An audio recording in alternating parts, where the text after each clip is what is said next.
ပရိသတ်တွေအားလုံးစိတ်ဝင်စားစောင့်ကြည့်ရမယ်။ Emily ပွဲစဉ်တွေကတော့မနက်ဖြန်စတင်ပြီးတော့ရှင်မြန်ကစားသွားဖို့ရှိနေပါတယ်။မင်္ဂလာပါ MM Go Sport Channel ကနေပြန်လည်ကြိုဆိုလိုက်ပါတယ်။ဒီတစ်ခေါက်တင်ဆက်ပေးမယ့်အကြောင်းအရာကတော့ပရိသတ်တွေစိတ်ဝင်စားမှုမြင့်နေတဲ့ Emily ပွဲစဉ်များအကြောင်းကိုတင်ဆက်ပေးသွားမှာပဲဖြစ်ပါတယ်။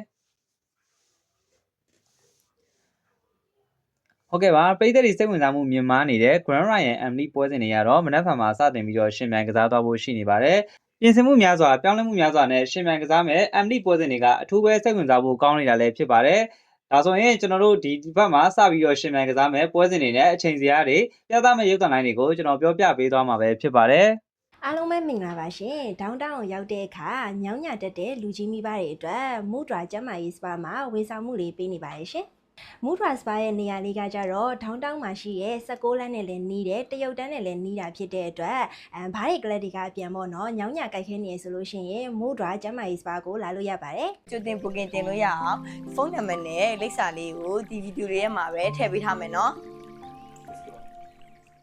ပထမဦးစွာပွဲစဉ်တက်မှာတော့ကျွန်တော်တို့စသချင်းတွေ့မဲ့ပွဲစဉ်ကတော့ Channel FC နဲ့ရတနာမုံ FC အသင်းရဲ့ပွဲစဉ်ပဲဖြစ်ပါတယ်။ဒီပွဲစဉ်ကိုဓာတ်ရိုက်ကြည့်ရှုခြင်းနဲ့ဆိုရင်တော့ MRTV4 ရုပ်သံလိုင်းကနေဓာတ်ရိုက်ကြည့်ရှုနိုင်မှာဖြစ်ပါတယ်။ရှင်မြန်မဲ့ကွင်ကတော့ YUSC Stadium မှာရှင်မြန်ကစားသွားမှာဖြစ်ပါတယ်။28ရက်နေ့ဩဂတ်လ2026မှာရှင်မြန်ကစားသွားမှာပါ။အချိန်ကတော့3နာရီခွဲမှာရှင်မြန်ကစားသွားဖို့ရှိနေပါတယ်။နောက်ထပ်ပွဲစဉ်တစ်ခုကတော့တစ္ဆာအမှန်အသင်းနဲ့မြဝတီအသင်းရဲ့ပွဲစဉ်ပဲဖြစ်ပါတယ်။ဒီပွဲစဉ်ကိုဓာတ်ရိုက်ကြည့်ရှုခြင်းနဲ့ဆိုရင်တော့ Reader Channel ရုပ်သံလိုင်းကနေဓာတ်ရိုက်ကြည့်ရှုနိုင်မှာဖြစ်ပါတယ်။ပွဲစဉ်ကိုရှင်မြိုင်သွားမဲ့ကွင်းကတော့တီဟာဒီဘာစတေဒီယမ်မှာရှင်မြိုင်ကစားသွားမယ်လို့လည်းသိရပါတယ်။ပွဲချိန်ကတော့28ရက်နေ့ဩဂတ်လညနေ3:30မှာရှင်မြိုင်ကစားသွားမယ်လို့လည်းသိရပါတယ်။ဩဂတ်လ29ရက်နေ့မှာနောက်ထပ်ပွဲစဉ်တစ်ပွဲရှိနေပါတယ်။ဒါကတော့ဒဂုံ Star United အသင်းနဲ့ Hantawari United အသင်းတို့ရဲ့ပွဲစဉ်ပဲဖြစ်ပါတယ်။ဒီပွဲစဉ်ကိုတီဟာဒီဘာစတေဒီယမ်မှာရှင်မြိုင်ကစားသွားမှာဖြစ်ပြီးညနေ3:00နာရီခွဲအချိန်မှာရှင်မြိုင်ကစားသွားမှာပါ။ဓာတ်ရိုက်ကြည့်ရှုခြင်းတဲ့ပရိသတ်တွေအနေနဲ့ကတော့ Reader Channel ရုပ်သံလိုင်းကနေဓာတ်ရိုက်ကြည့်ရှုအားပေးနိုင်မှာလည်းဖြစ်ပါတယ်။နောက်တစ်ပွဲအနေနဲ့ဩဂတ်လ29ရက်နေ့မှာ AR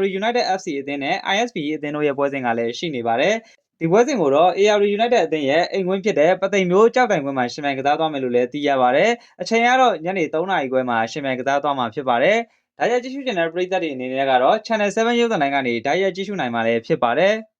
ဆက်လက်ပြီးဩဂတ်လ30ရက်နေ့မှာရှင်မြိုင်ကစားသွားမယ်ရန်ကုန် United အသင်းနဲ့စကိုင်း United အသင်းရဲ့ပွဲစဉ်အကြောင်းကိုပြောပြပေးသွားပါမယ်။ဒီပွဲစဉ်ကိုတော့ရန်ကုန် United ရဲ့အိမ်ကွင်း YUSC Stadium မှာကစားသွားမှာဖြစ်ပြီးညနေ3:00နာရီခွဲမှာရှင်မြိုင်ကစားသွားမှာဖြစ်ပါတယ်။ဓာတ်ရိုက်ကြည့်ရှုခြင်းတဲ့ပရိသတ်တွေအနေနဲ့ကတော့ Channel 7 ရုပ်သံလိုင်းကနေဓာတ်ရိုက်ကြည့်ရှုနိုင်မှာဖြစ်ပါတယ်။ပွဲစဉ်တွေရဲ့အချိန်နဲ့ပွဲစဉ်လို့ဆိုလို့ရမယ်ရန်ကုန် City အသင်းနဲ့ရှမ်း United အသင်းတို့ရဲ့ပွဲစဉ်အကြောင်းကိုပြောပြပေးသွားပါမယ်ဖြစ်ပါတယ်။ Emily ကိုတန်တက်လာတဲ့ရန်ကုန် City အသင်းကတော့ပြုပြင်ပြောင်းလဲမှုများစွာကိုပြုလုပ်ထားတဲ့အသင်းပဲဖြစ်ပါတယ်။ရှမ်း United အသင်းကတော့ပူပူနွေးနွေးအနေနဲ့ MFF Charity တိုင်းကိုရရှိထားတဲ့အသင်းလည်းဖြစ်ပါတယ်။ဒီပွဲစဉ်ကိုတော့ရန်ကုန် City ရဲ့အိမ်ကွင်းပဒေသာကွင်းမှာရှင်မြိုင်ကစားသွားမှာဖြစ်ပြီး3:00နာရီခွဲအချိန်မှာရှင်မြိုင်ကစားသွားမှာပါ။ပွဲနေ့ကတော့ဩဂတ်လ30ရက်နေ့မှာရှင်မြိုင်ကစားမယ်လို့လည်းသိရပါတယ်။ပွဲစဉ်ကိုဓာတ်ရိုက်ကြည့်ရှုနေတဲ့ပရိသတ်တွေအနေနဲ့ကတော့ Reader Channel ရုပ်သံလိုင်းကနေဓာတ်ရိုက်ကြည့်ရှုနိုင်မှာလည်းဖြစ်ပါတယ်။အခုကျွန်တော်ပြောပြခဲ့တဲ့ပွဲစဉ်တွေအားလုံးကို online ကနေအားပေးချင်တဲ့ပရိသတ်တွေအနေနဲ့ကတော့ပြုံး Play Sport YouTube Channel ကနေဓာတ်ရိုက်အားပေးကြည့်ရှုနိုင်မှာလည်းဖြစ်ပါတယ်။အခုကျွန်တော်တင်ဆက်ပေးခဲ့တဲ့အကြောင်းအရာကတော့ Emily ရဲ့ပွဲစဉ်တွေမှာထိတ်တိုက်တွေ့ဆုံနေကြတဲ့အသင်းတွေ